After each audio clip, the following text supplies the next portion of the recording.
Convoca o próximo orador inscrito pela ordem, o deputado Renato Rosendo. Vossa Excelência disporá de até 3 minutos.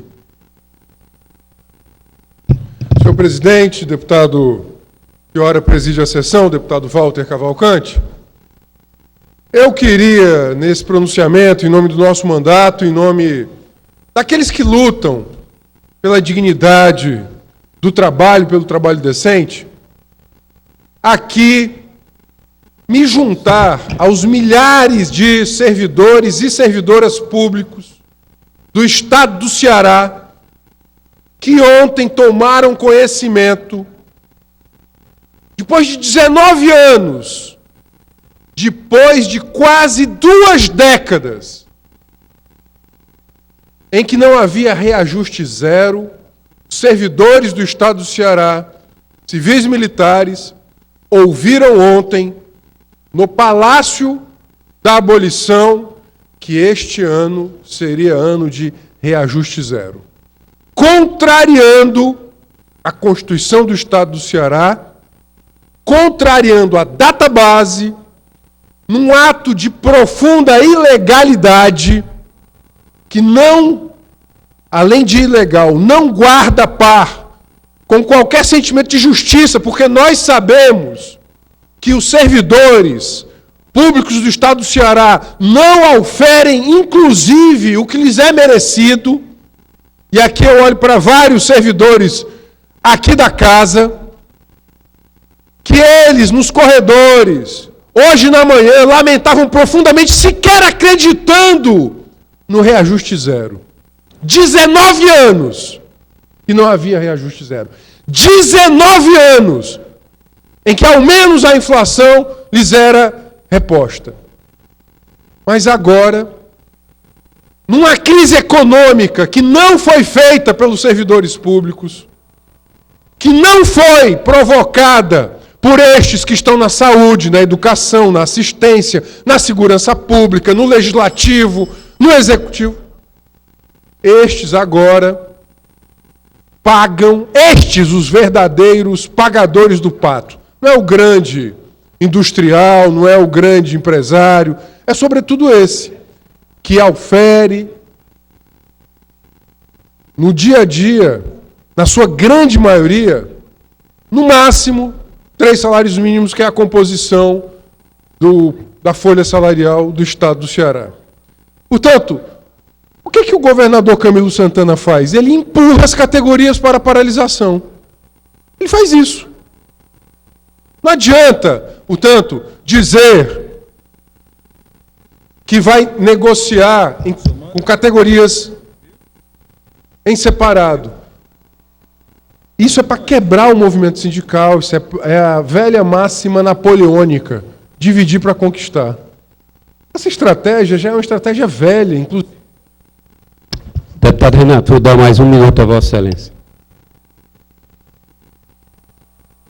Inclusive, nem se sintoniza com o governador. Portanto, eu queria aqui repudiar, de uma serena, mas incisiva, queria dizer que esta atitude empurra os servidores para manifestações, paralisações, porque o que o FOASPEC estava demandando, e aí o FOASPEC é o fórum que reúne todos os sindicatos e associações, os sindicatos dos professores, os sindicatos dos servidores dos mais diversos órgãos e autarquias, das universidades estaduais, aqui eu queria dedicar o meu apoio e solidariedade a eles. Termino dizendo isso. Governador Camilo Santana, reveja esta posição, porque, sem dúvida alguma, muita luta vem por aí e nós estaremos ao lado desses servidores. Muito obrigado, senhor presidente.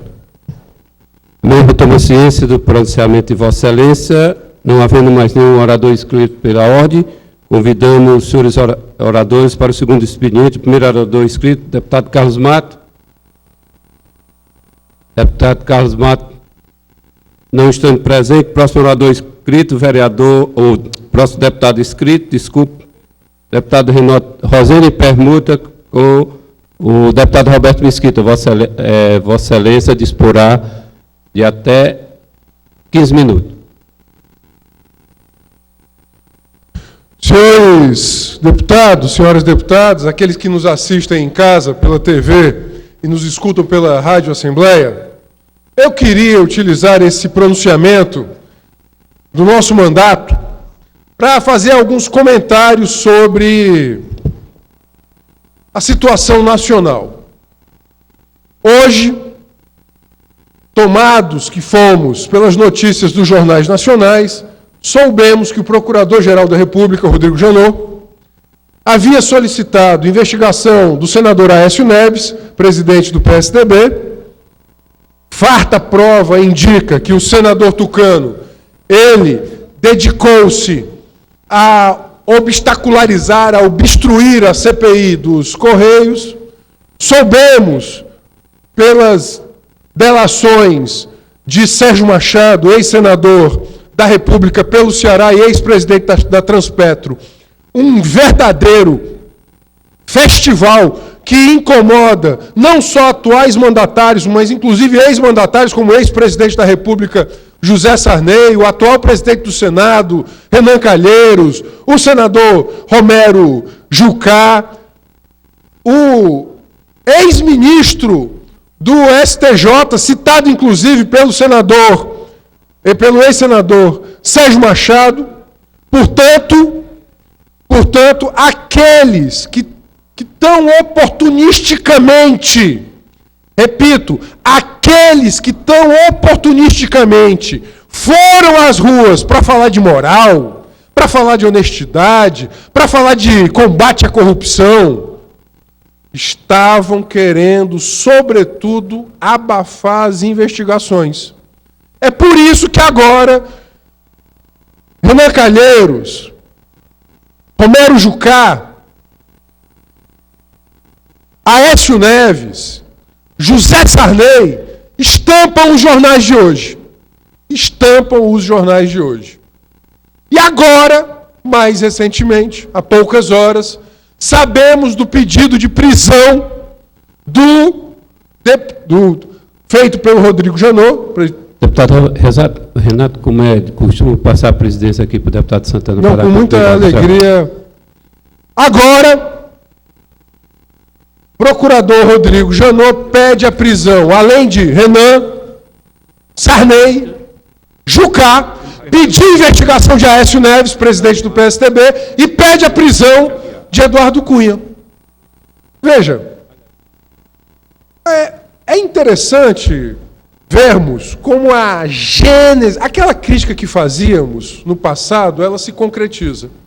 O sistema eleitoral, o sistema político partidário brasileiro completamente putrefato. Aqueles que falavam de moral, que inclusive ficam falando da moral individual das pessoas, querendo pregar costumes, estão aí sendo pegos com a boca na botija, fazendo coação no curso do processo contra a justiça, cometendo crimes contra a administração da justiça, e se revela ao povo aquilo que nós já estamos batendo, reiterando várias vezes, que o poder político está completamente amealhado, capturado, sequestrado, refém do poder econômico.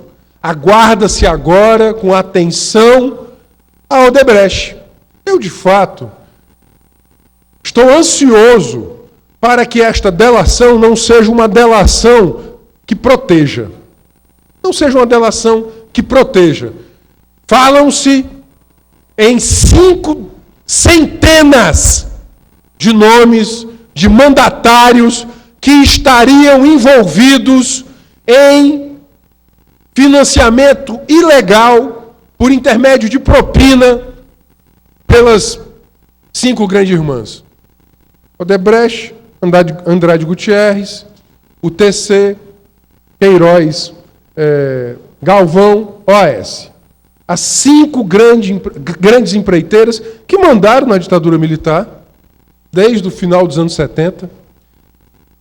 Mandaram com Sarney, mandaram com Collor, mandaram com Itamar, com Lula, com Dilma e com Temer. Fernando Henrique, e com Temer. Portanto, vejam, o que está agora se deslindando na frente de milhões de brasileiros e brasileiras, trabalhadores e trabalhadoras atônitos, é que o discurso que impediu Dilma era um discurso oportunístico. Era um discurso falacioso. Não era para substituir corruptos por aqueles não corruptos. Era para trocar os corruptos.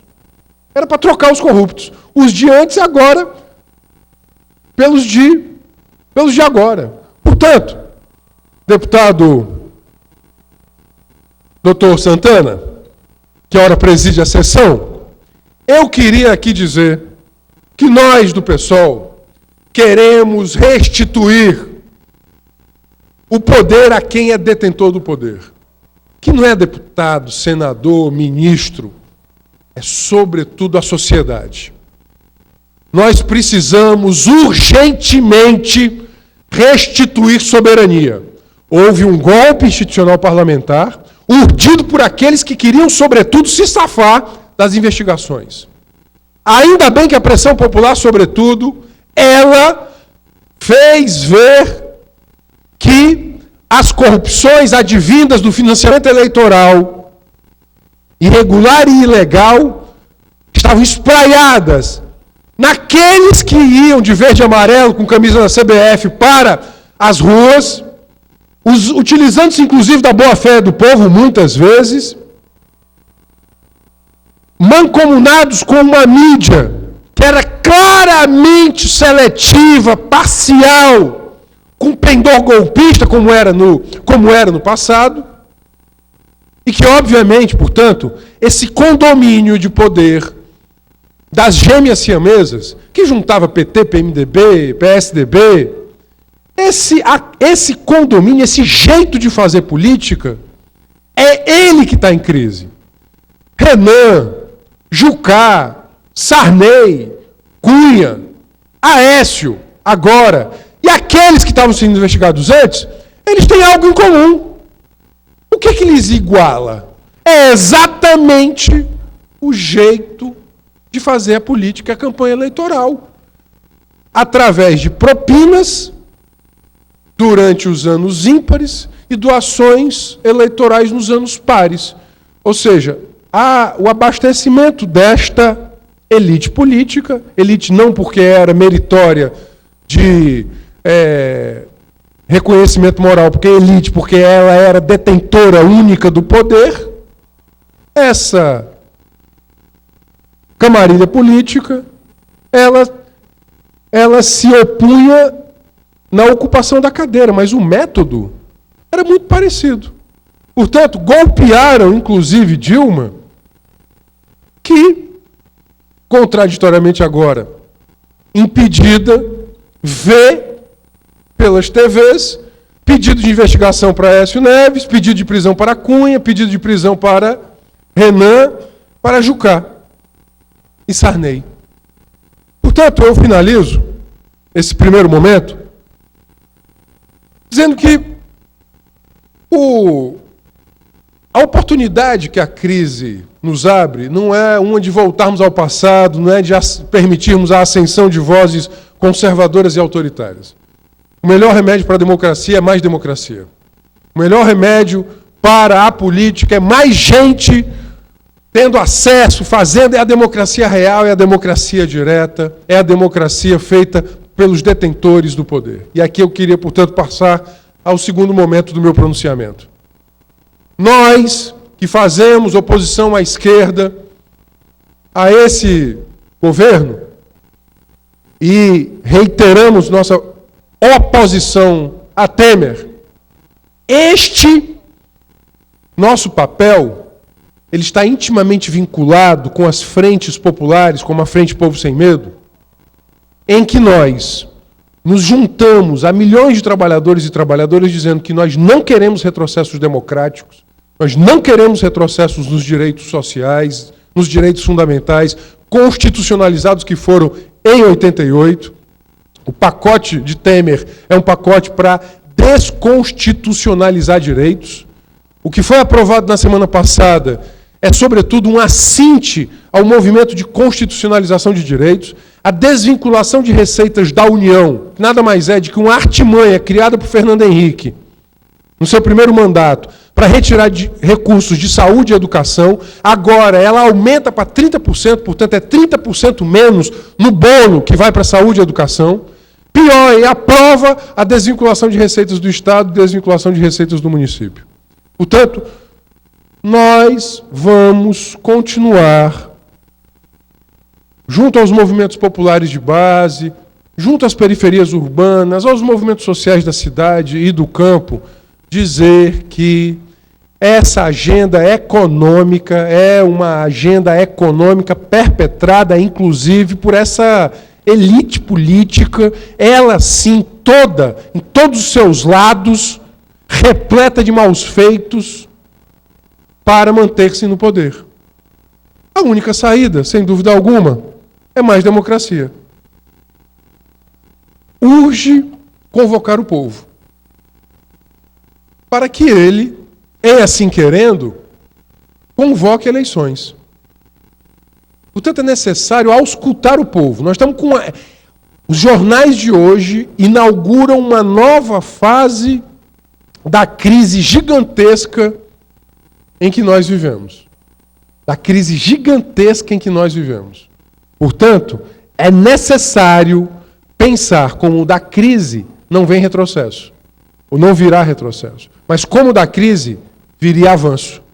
A resposta que os trabalhadores e trabalhadoras, que as classes populares, que os movimentos sociais organizados podem dar, não é nesse momento em que aqueles que agora interinamente ocupam as funções de Estado e que caem, né? É impressionante como caem numa velocidade também que nem eles próprios se preparavam. Jucá mal esquentou a cadeira de ministro. O ministro da AGU, enebriado que foi pelo poder, já deu uma carteirada, também cai. Portanto, esses agora interinos, ou os passados, eles têm que passar pelo crivo popular, que tem que vir acompanhado de uma reforma política. Esse é o terceiro ponto do meu pronunciamento. Portanto, faço aqui o diagnóstico e a denúncia do tamanho da crise, que é uma crise sistêmica do sistema político brasileiro, a denúncia de que o golpe parlamentar foi no sentido de fazer uma agenda econômica restritiva de direitos e para abafar, ele tinha esse duplo papel, e terceiro, que somente o poder popular pode reconstituir e superar essa crise. Somente o poder popular, somente chamando o povo, convocando o povo, para que ele, em assim querendo, convoque eleições para restituir a legitimidade. E, enquanto isso, a nossa pauta é nenhum direito a menos. A aprovação do alongamento da DRU e da ampliação do seu percentual foi o maior golpe. As pessoas talvez achem que isso é muito técnico. Quem está em casa, eu vou tentar explicar no minuto que me resta. A DRU é a desvinculação de receitas da União. Foi uma invenção do governo Fernando Henrique em 94 que foi feita. Fernando Henrique, Lula, Dilma, né? E agora, semana passada, foi alongada para 2023. O que é isso? Todo mundo que está em casa sabe que tem um percentual da saúde, um percentual da educação, que são destinados... um percentual do orçamento, da receita corrente líquida do orçamento, que é destinado à saúde e à educação. No caso da União Federal, 15% para a saúde e 18% para a educação. Só que para calcular o que é 15%, o que é 18%, você precisaria, sobretudo, pegar o bolo inteiro. O que é a DRU? Eu tiro uma fatia do bolo. Então o que seria 15% de 100 era 15% de 80. E agora o que seria 15% de 100 virou 15% de 70. Então não precisa ser doutor em matemática ou em finanças públicas para compreender que o que a DRU faz, ou a DRU, como é comumente chamada, nada mais é do que uma captura do recurso público para pagamento de juros para o sistema financeiro, tirando dinheiro da saúde e da educação. Foi isso que o governo Temer fez agora na semana passada. O que era 20%, ele piorou para 30%, o que era até 2019, ele piorou para 2023. Portanto, ele alonga no tempo e amplia a mordida nos recursos para as políticas sociais. Portanto, deputados, a agenda do governo está clara, é uma agenda antipovo, o sistema é um sistema antipovo, o povo está cansado, indignado, enojado, com asco do sistema político, e pior, vê uma crise econômica em que ele é chamado só ele para pagar o pato. Quem paga o pato não é o andar de cima, é sempre, na história do Brasil, o andar de baixo. Portanto, eu finalizo, presidente, obviamente obedecendo o cumprimento estrito do tempo, para, sobretudo, fazer esse alerta. Inaugura-se hoje, ainda bem, a crise desse ponto de vista, ela tem que ser saudada como uma janela de oportunidade. A investigação de Aécio, a possível prisão de Renan, de Cunha, de Jucá, abre uma oportunidade para que o povo, ele tome as rédeas do seu destino.